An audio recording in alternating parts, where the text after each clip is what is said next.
ভাই ভাই আমাকে কিছু হেল্প করতে পারবা? কিসের? কথা হচ্ছে আমি একটু হসপিটালে একজনকে ব্লাড দিতে যাবো, তো আর আমার হচ্ছে গাড়ির তেল শেষ হয়ে গেছে। যদি 100 টাকা দিতে পারতা খুব ভালো হতো। হসপিটালে যাবা? হ্যাঁ, একজন আর কি ব্লাড লাগে, তার জন্য এখন আর কি তাড়াতাড়ি করে ডাকছে। আর আমার মানি ব্যাগ হারায় গেছে, মানি ব্যাগ সাথে করে নিয়ে আসছিলাম কিন্তু হারায় গেছে, পড়ে গেছে।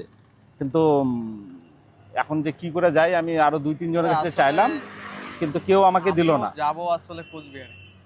তাই? আমিও এই সিচুয়েশনে যাচ্ছি কোচবিহারে। তো কোচবিহারে? হ্যাঁ, কোচবিহারে আমি এখন যাব। আমার বাড়ি হচ্ছে কোচবিহারেই।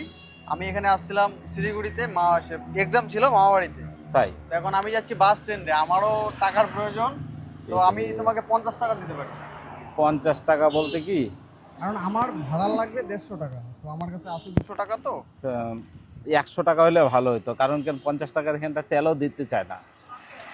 আমার তো যদি দিতা একটু খুব ভালো হতো, উপকার হতো। কারণ তাহলে এখন কি হয় জানি না, লোকটা হয়তো দেখা গেল আমার রক্তের জন্য হয়তো মারাও যেতে পারে। হুম যদি দাও খুব ভালো হয়। আমার কাছে টাকা ছিল, কিন্তু কথা হচ্ছে কোথায় যে মানিব্যাগটা পড়ে গেছে আমি নিজেও জানি না। তাড়াহুড়ো করে আস্তে আস্তে সেই জায়গায় আরো 2-3 জনের কাছে চাইছি, বিশ্ব তোমাকে কিন্তু অনলাইনে কেউ দিলে দেয় না। হবে? হ্যাঁ, অনলাইনে? অনলাইন তো আমার কাছে এখন হবে না। আমার তো আবার বাসে বোধহয় অনলাইন পেমেন্টও তো নেই, আমার তো আবার নিজেরই শর্ট পড়ে যাবে। তো, যদি দাও খুব ভালো হয়। আচ্ছা, এক কাজ করো, তুমি 100 টাকা রাখো। আমি 50 টাকা না হয় কারো কাছ থেকে ফোন করে বা অনলাইন দোকান থেকে আচ্ছা ঠিক 50 আছে টাকা ভাই, আমি ম্যানেজ করে নিই। খুব ঠিক আছে? ভালো লাগলো। হ্যাঁ, অসুবিধা নাই তো? না না, আমি আমি আসলে অসুবিধা কি, আমি না তো না। আমি সেরকম যাওয়ার পথে না থাকলে আমি তোমাকে দিয়ে দিতাম। আসলে আমিও তো বুঝছো আমি যাবো এক হ্যাঁ, জায়গাতে। বুঝতে পারছি।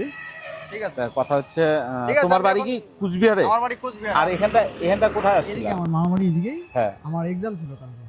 কালকে এক্সাম এক্সাম ছিল। ছিল তো, ও, ওই জন্য এখানে আসলাম একটু ঘুরে। এখন সন্ধ্যা হয়েছে, এখন খাওয়া দাওয়া করে বের হইলাম।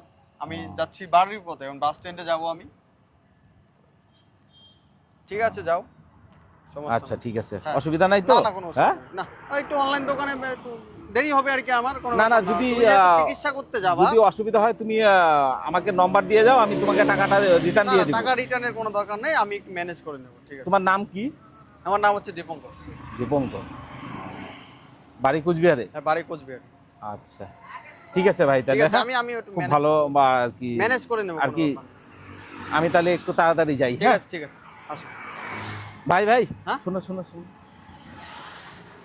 আমি না তোমাকে পরীক্ষা করছিলাম যে আমি আরো 2-3 জনের কাছে টাকা চাইছিলাম, যে আমাকে কেউ টাকা দেয় নাই। যে এরকম আমি হেল্প করি তো লোকের, হেল্পিং ভিডিও করি আমি, কিন্তু 2-3 জনের কাছে চাইলাম কিন্তু কেউ দিল না। আর তোমার বাড়ি হচ্ছে কুচবিহারে। হ্যাঁ, আমি যাচ্ছি, আর আমি এখন রওনা দিচ্ছি বাড়ির, ওই যে তাই পথে যাচ্ছি, বাস স্ট্যান্ডে যাবো আমি। তবু তুমি দিলা আমাকে, যে 100 টাকা দিলা, তোমার কাছে হ্যাঁ, 200 টাকাই আছে, ছিল। তো 100 টাকা দিলা। আমার তোমার নিজেরই তো 50 টাকা শর্ট এখন। তোমার 50 টাকা শর্ট। আচ্ছা, ওটা আমি এখন দোকান থেকে ম্যানেজ করে নেবো। এই যে টাকাটা দিলা আমাকে, কি মনে করে দিলা? আমাকে তো পাবাও না কোনোদিনও।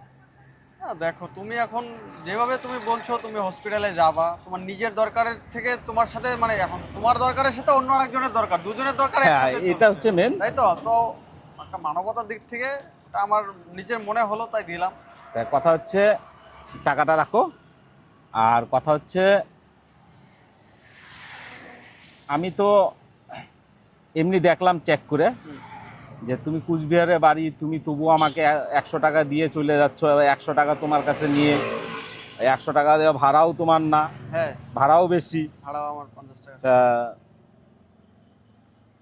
এই যে একটা মনোভাবটা কোত্থেকে আসলো? দেখো, এটা অনেকটা নিজের থেকে যে তো একজন তৈরি হয়। একজন বিপদে পড়লে তাকে হেল্প করতে লাগে। এগুলো অনেকটা পারিবারিক শিক্ষার ব্যাপার আছে, কারণ বাড়ি থেকে অনেক সময় মানে যখন দাদু ওরা ছিল বা বাবা ওরার সাথে যখন মাঝে মধ্যে কোনো গল্প টল্প হয়, হ্যাঁ, তখন তারা বলে, বা ছোটবেলা থেকে সেরকম একটা শিক্ষা ছিল মনের মধ্যে। আর অনেকেরই নিজের থেকে নিজের একটা মানসিকতা সেরকম হওয়ার দরকার, আমার যেটা মনে করি। কারণ তুমি যেহেতু হসপিটালে যাবা, এরকম সিচুয়েশনে কাউকে না করা উচিত না। আচ্ছা, কথা হচ্ছে কারণ একজন যে হসপিটালে যাবে সে তার নিজের দরকারের সাথে হসপিটালে যে ভর্তি আছে ওর দরকারের জন্য যাচ্ছে, তাই তো? ভাই ভালো লাগলো, তুমি যে এক্সাম দিলা, এক্সামে সফল হও। হ্যাঁ। ঠিক আছে, ভালো থেকো। ঠিক আছে। ঠিক আছে।